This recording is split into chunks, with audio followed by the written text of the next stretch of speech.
और सरकार जानकारियाँ नहीं होती है और सरकार की तरफ से तमाम ऐसी योजनाएं चलाई जा रही है, लेकिन ग्रास रूट में बिल्कुल नीचे जो अंत्योदय, बीपीएल, एपीएल, इन परिवारों को जो लाभ मिलने चाहिए थे वो लाभ हमें देखने को नहीं मिल पा रहे हैं। ठीक है, जैसे अब आप स्वास्थ्य में ही ले लीजिए।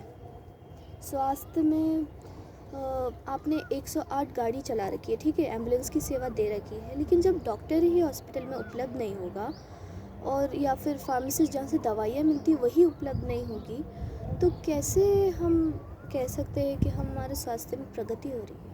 नहीं हो पा रही है। तो शिक्षा और स्वास्थ्य में भी हमें और विचार करने की आवश्यकता है।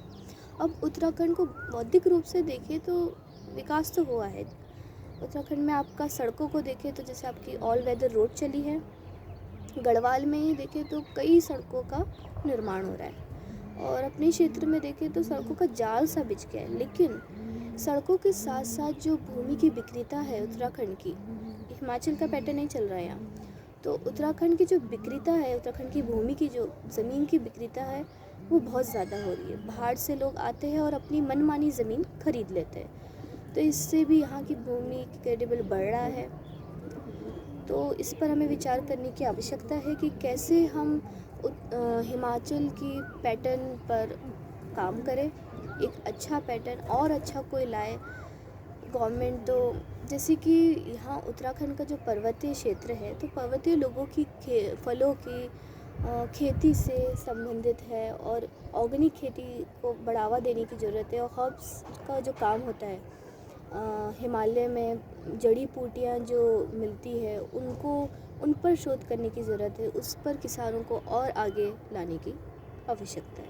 अब आप 2,000-6,000 रुपये कुछ ऐसा सब्सिडी वाइज तो कर रहे हैं, लेकिन उनकी कुछ तकनीक, जैसे ले लीजिए पंतनगर कृषि विश्वविद्यालय, तो वो उससे लोग ज़्यादा नहीं जुड़ पा रहे, हमारे किसान नहीं जुड़ पा रहे इतना। भले ही अब आज हम कह सकते हैं उत्तराखंड राज्य जो है वो पढ़ाई के क्षेत्र में कई और राज्यों से आगे है, लेकिन फिर भी उत्तराखंड के अंदर होते हुए, उत्तराखंड में ही होते हुए पंतनगर कृषि विश्वविद्यालय अपना लाभ नहीं दे पा रहा है। ये केवल एक बिल्डिंग के मात्र ही रह गया है, ज़मीनी रूप में ये किसानों तक ये लाभ नहीं दे पा रहा है। तो इस पर हमें और सोच विचार करने की आवश्यकता है। अब मैं पलायन पे देखूँ तो पलायन यहाँ पे बहुत ज़्यादा बढ़ रहा है।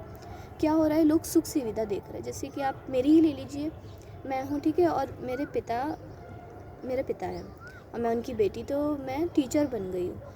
तो वो चाहते हैं कि मैं हल्द्वानी जाऊँ, वहीं रहूँ, वहीं अप डाउन को वहीं रहूँ। तो हमें सोचने की आवश्यकता है कि क्यों मेरे पिता को और मुझे खुद भी हल्द्वानी की आवश्यकता क्यों अच्छी लग रही है।